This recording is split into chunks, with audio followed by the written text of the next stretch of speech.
Training ಯಾಕೆ ಬೇಕು training sir? ನಾವು ಜಾಯ್ನ್ ಆಗಿಬಿಟ್ಟಿದೀವಲ್ಲ ಸರ್, ನಮ್ಗೆ ಗೊತ್ತು ಸರ್, ನಮ್ಗೆ ವಾರ BOP ಮಾಡ್ತಾರಲ್ಲ ಸರ್, ನಮ್ಗೆ ಪ್ಲಾನ್ ಹೇಳಕ್ ಬರುತ್ತಲ್ಲ sir. No training must ensure. ನಾನು ಪ್ರಿನ್ಸಿಪಲ್, ನಮ್ಮ Vidyabharati education social welfare trust ಗೆ ನಾನು ಪ್ರಿನ್ಸಿಪಲ್. ನನ್ನ ಮಗು, ನಾನು ಪ್ರಿನ್ಸಿಪಲ್, ನೀನು ಸ್ಕೂಲ್ಗೆ ಹೋಗ್ಬೇಡ ಕಣೋ, ನಾನು ನಿನಗೆ ಮನೇಲಿ ಹೇಳ್ಕೊಡ್ತೀನಿ ಅಂದ್ರೆ ಆಗತ್ತಾ? ಪ್ರಿನ್ಸಿಪಲ್ ಮಗ ಇರ್ಲಿ, ಪ್ರೊಫೆಸರ್ ಮಗ ಇರ್ಲಿ, ಸ್ಕೂಲಿಗೆ ಹೋಗ್ಲೇಬೇಕು, ಟ್ರೈನಿಂಗ್ ತಗೊಳ್ಳೇಬೇಕು.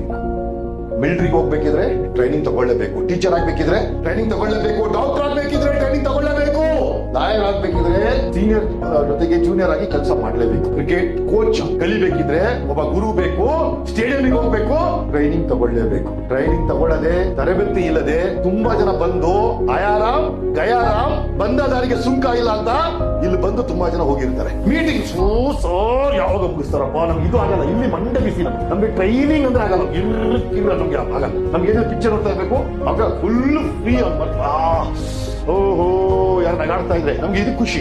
ಊಟ ಇದಕ್ಕೆ ಗಮನ ಕೊಡಲ್ಲ, ಒಂದ್ 2 ಗಂಟೆ ಎಕ್ಸ್ಟ್ರಾ ಮಾತಾಡ್ಬೇಡಿ, ಕಲಿಯಕ್ಕೆ ರೆಡಿ ಇಲ್ಲ. ನಾವು ಇದಕ್ಕೆ ಜಾಸ್ತಿ ಗಮನ ಕೊಡಲ್ಲ. ಯಾರು ಇದಕ್ಕೆ ಗಮನ ಕೊಟ್ಟಿದಾರಲ್ವಾ, ಯಾರು ಇದಕ್ಕೆ ಜಾಸ್ತಿ ಕೆಲಸ ಕೊಟ್ಟಿದಾರಲ್ಲ, ಅವ್ರು ಜಗತ್ತನ್ನು ಆಳ್ತಾ ಇದ್ದಾರೆ ಇವತ್ತು.